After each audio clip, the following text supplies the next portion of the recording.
Hello everyone, मेरा नाम है चंदन चौहान और मैं आपको बताऊंगा air force selection process. Air force phase one, phase second और जीडी क्या होता है। जीडी मतलब ग्रुप डिस्कशन क्या होता है।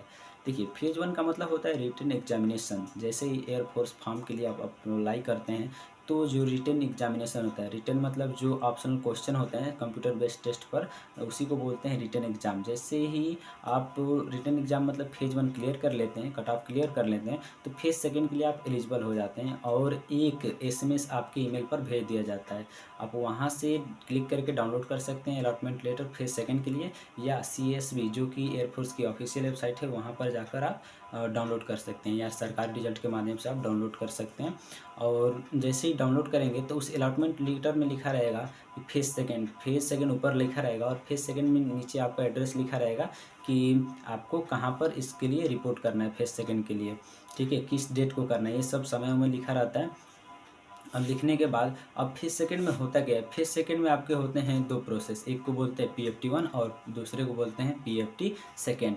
ठीक है, पीएफटी वन या पीएफटी फर्स्ट बोलते हैं। पीएफटी फर्स्ट मतलब फिजिकल फिटनेस टेस्ट फर्स्ट, और दूसरा होता है फिजिकल फिटनेस टेस्ट सेकंड। ठीक है, तो ये होता है। और पीएफटी वन में जान लेते हैं क्या होता है। तो पीएफटी वन में 1600 मीटर की आपकी रनिंग होती है, मतलब दौड़ होती है, और मेल कैंडिडेट को मिलते हैं आपको 7 मिनट और फीमेल कैंडिडेट को मिलते हैं 8 मिनट। पीएफटी सेकंड में क्या होता है, पीएफटी सेकंड में जो होता है वो आपको 10 सीटअप होते हैं, ठीक है, 10 आपके पुशअप होते हैं और 20 आपके स्क्वाट होते हैं, मतलब उठक बैठक। ठीक है, चलिए अब जानते हैं कि हम जब फेज सेकंड के लिए गए थे तो क्या हुआ।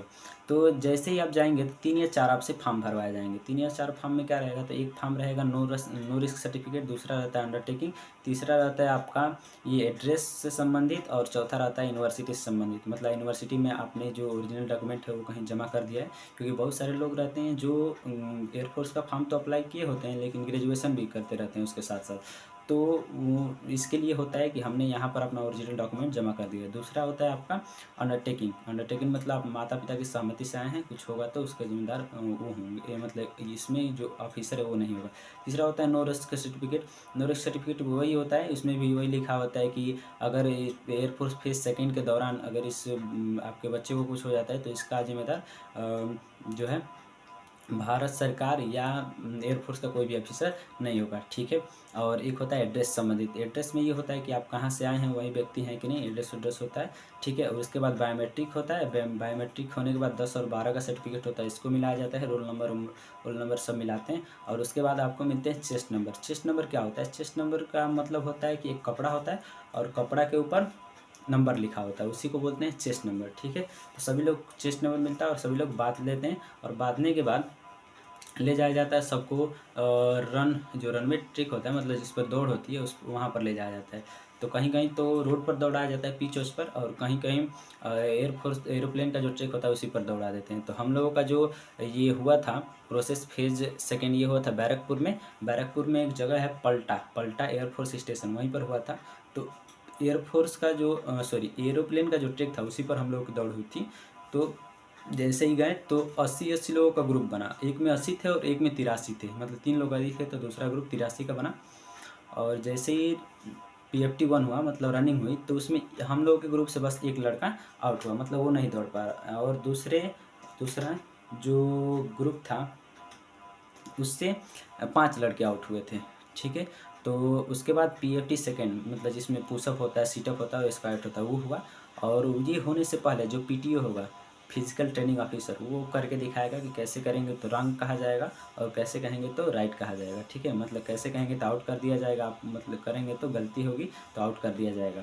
अब देखिए यहाँ पर जो पीएफटी वन और पीएफटी सेकंड में जो लोग लड़के कैंडिडेट आउट हो जाते हैं उनको यहीं से घर भेज दिया जाता है, मतलब आगे का प्रोसेस नहीं होता है उनके साथ, ना वो मेडिकल दे पाएंगे, मेडिकल होगा उनका, और ना ही उनका जीडी होगा, ग्रुप डिस्कशन होगा। ठीक है, यहाँ से कुल 5 या 6 लोग आउट हुए, और उसके बाद सबको ले जाया गया जीडी के लिए। जीडी में सभी लोग गए तो वहाँ पर हुआ गया युवा कार में, वहाँ फिर ग्रुप बना, 13, 14 या 16 करके ऐसे लड़कों का ग्रुप बनाया गया, ऑफिसर बनाए, और 13 लड़कों को एक साथ, 14 लड़कों को एक साथ भेजने लगे।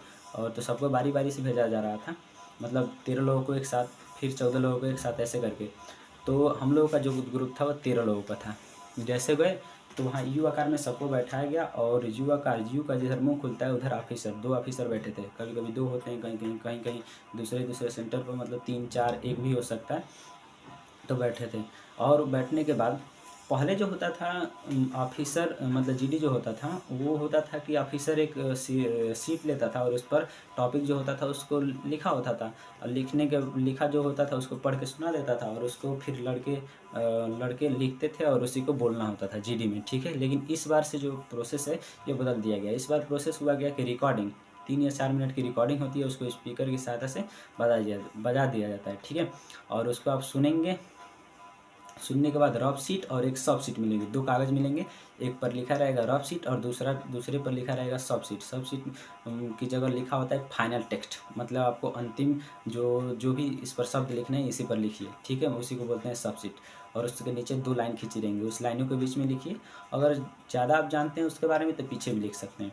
अब देखिए होता क्या है, जैसे वहाँ पर यू आकार में आपको बैठाया जाएगा, स्पीकर में बजाया जाएगा और स्पीकर में बजाने से पहले, टॉपिक को बजाने से पहले आपको ऑफिसर बता देगा कि ये टॉपिक इससे रिलेटेड है, ठीक है। टॉपिक का नाम बता देगा, आप उसको सुनेंगे और सुनने के साथ साथ आपको जो भी समझ में आ रहा है उसमें आप रफ शीट पर लिख लीजिए। जो भी उसमें मेन पॉइंट दिख रहा है 1999, 1996 या फिर इंडिपेंडेंस डे, कुछ भी हो, ये सोल्जर जो भी है उसको लिख लीजिए। लिखने के बाद 3 या 4 मिनट का समय देगा अलग से, जैसे हम लोगों को 4 मिनट का समय मिला था। 4 मिनट में जितना लिख सकते हैं लिखिए, आगे पीछे। A4 साइज़ का पेपर होता है, मतलब जो प्रिंट करने वाला पेपर होता है, इतना ही बड़ा, एकदम सादा। और उसमें आगे जितना लिखना है लिखिए, पीछे जितना है लिखना है लिखिए। लिखने के बाद फिर उसको क्या कर लेगा, जमा कर लेगा। लिखने का अब यहाँ पर लिखने में क्या होती है कि जितना आप घर से जानते हैं, मतलब पहले से आपको नॉलेज है उसको, और जो आप सुने हैं उस स्पीकर में, ठीक है, टॉपिक के बारे में, उसको दोनों को मिक्स करके लिख सकते हैं या फिर कैसे भी लिखिए, बस उस टॉपिक से रिलेटेड होना चाहिए, ठीक है। लिखने के बाद वो जमा हो जाएगा और उसके बाद अगला प्रोसेस इसमें कराएगा कि वो बोलेगा कि सबको 1-1 मिनट का समय मिलेगा। इंग्लिश में बोलेगा और हिंदी में भी बोलते हैं, हिंदी इंग्लिश दोनों मिलते हैं, मिक्स करके वो बोलते हैं ताकि सब लोगों को समझ में आए। तो वो बताएगा कि 1-1 मिनट को सबको समय दिया जाएगा और उसमें सबको अपने बारे में इंट्रोडक्शन और अबाउट द टॉपिक बोलना है। अबाउट द टॉपिक मतलब टॉपिक के बारे में बोलिए, ना कि बस टॉपिक का नाम बोल दीजिए। और इंट्रोडक्शन तो सब लोग जानते हैं, तो इंट्रोडक्शन में भी वो बता देगा कि क्या बोलना है, जैसे name, father name, mother name, father occupation, mother occupation, और आपने कहाँ से 12th या 10 जो भी है हाई स्कूल पास किया है, ठीक है। वो बता देगा इतना ही बोलना है, क्योंकि बहुत सारे ऐसे कैंडिडेट होते हैं जो 1 मिनट में पूरा अपना बायोडाटा ही बोलते रह जाते हैं, मतलब इंट्रोडक्शन ही बोलते रह जाते हैं, ठीक है। क्योंकि उस 1 मिनट में आपको अबाउट द टॉपिक भी बोलना होता है और इंट्रोडक्शन भी बोलना होता है, तो वो बता देगा, ठीक है। तो हम जैसे ही हम लोगों को मिला समय, तो एक बंदा बोलना स्टार्ट किया और स्टार्ट किया तो 15 या 30 सेकंड के बाद रुक गया। तो ऑफिसर बोला क्या, वो बोला खुद रुकने के बाद फिर बोल रहा है कि नेक्स्ट। नेक्स्ट मतलब अगले लोग बोलिए। तो क्या ऑफिसर बोल रहा है कि क्या नेक्स्ट, बोलो अभी तुम्हारे पास समय है। तो फिर से बोलना स्टार्ट किया और कैसे भी करके 1 मिनट कर दिया, ठीक है। और उसके बाद नेक्स्ट ऑफिसर खुद ही बोल देगा, 1 मिनट जैसे ही वो होगा तो बोल देगा नेक्स्ट। नेक्स्ट का मतलब आप काम भर बोल दिए हैं, ठीक है, आपको उसने सुन लिया है। आप गलत बोला सही बोले जो भी हो उस सुन लिया है। ऐसे करके सभी लोग 1-1 मिनट बोलेंगे और उसके बाद बोलेगा कि GD, you can start GD, मतलब स्टार्ट कर सकते हो। और जीडी में वो बोल देगा कि 3 मिनट का समय मिलेगा, 4 मिनट का मिलेगा, वो मतलब, या फिर कभी कभी समय नहीं भी बताता है कहीं कहीं, ठीक है। तो हम लोगों को समय नहीं बताया था, बोल दिया कि बस जीडी स्टार्ट करिए, आप लोग जिसको जितना समझ में आ रहा है उतना बोलिए, ठीक है। तो सभी लोग वहाँ बोल रहे थे। अब यहाँ जीडी में ये नहीं जरूरी होता है कि जिसको इंग्लिश आए बस वही जीडी पास कर पाएगा। मतलब इंग्लिश तो आनी चाहिए, टूटी फूटी जिसको आएगी वो भी पास कर लेगा, ठीक है। इंग्लिश थोड़ी सी भी आ रही है तो वो भी पास कर लेगा। अब इसमें हमने एक ही बात देखी कि जो इंट्रोडक्शन पूरा पूरा अच्छे से बोल ले रहा था वो पास हो गया था उसमें, ठीक है। और जो जीडी में 1 से 2 बार पार्टिसिपेट कर लिया था वो पास हो गया था। मतलब इंट्रोडक्शन बोलिए 1 मिनट ढंग से, और इंट्रोडक्शन अबाउट द टॉपिक जो 1 मिनट का समय है उसमें पूरा का पूरा बोल दीजिए। और जीडी में 1 से 2 बार पार्टिसिपेट करिए, मतलब 2 बार पार्टिसिपेट कर लिए जीडी में कि हाँ it should be allowed, it should be not allowed, फिर उसके डिसएडवांटेज जो भी है और एडवांटेज जो भी है बोल दीजिए। बस 2, मतलब मान के चलिए कि 7-8 लाइन बोल दीजिए या 4 लाइन ही बोल दीजिए, बस बोलिए उसमें, ये चुप नहीं रहना है आपको।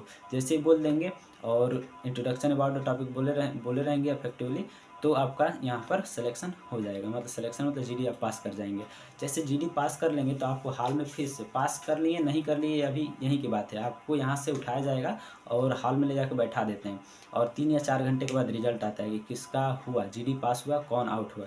ठीक है, तो हम लोगों का था जो वहाँ 13 लड़के आउट हो गए, मतलब जितने लड़के बचे थे फिजिकल फिटनेस टेस्ट फर्स्ट और सेकंड के बाद, वो इसमें से 13 लोग फिर आउट हुए, बाकी सभी लोगों को ले लिया। ठीक है, बैरकपुर में। तो उसके बाद जितने लोग पास हो गए उनसे मेडिकल जो एग्जामिनेशन होता है, मेडिकल एग्जामिनेशन मतलब मेडिकल के लिए फॉर्म भरवाया गया कि आपको इस दिन यहाँ पर रिपोर्ट करना है इस समय में। ठीक है, इस समय में 6 बजे 9 बजे जितना भी जितना जिसका समय था उतना वहाँ पर लिखवाया गया कि इस समय आपको रिपोर्ट करना है। सब लोगों को भरवाने के बाद सभी लोग को, और जितने भी लोग जो फिजिकल फिटनेस से फर्स्ट या जीडी में आउट थे उनको वहीं से घर भेज दिया गया, या फिर जितने भी लोग जीडी में आउट हुए उनको भी घर वहाँ से भेज दिया गया, वो वहाँ से उनका अगला प्रोसेस नहीं होगा। ठीक है, तो एग्जामिनेशन मतलब मेडिकल के लिए फॉर्म भरवाया गया और सभी लोगों को घर यहाँ से हम लोगों को लगभग 4 बजे वहाँ छोड़े कि आप लोग घर जा सकते हैं, और जिस डेट को यहाँ पर दिया गया है एग्जामिनेशन के लिए मेडिकल के लिए यहाँ पर आप आइए। और इसके साथ साथ जो चश्मा लगाए थे इनके लिए भी प्रेस्क्रिप्शन बताया गया कि आप डॉक्टर से दिखा के लिखवा के लिए प्रेस्क्रिप्शन कि इतने बाई इतने का हमारे आँख है। तो हम लोग अगले वीडियो में जानेंगे कि पूरा मेडिकल प्रोसेस होता क्या है और कैसे कैसे होता है। तब तक के लिए धन्यवाद।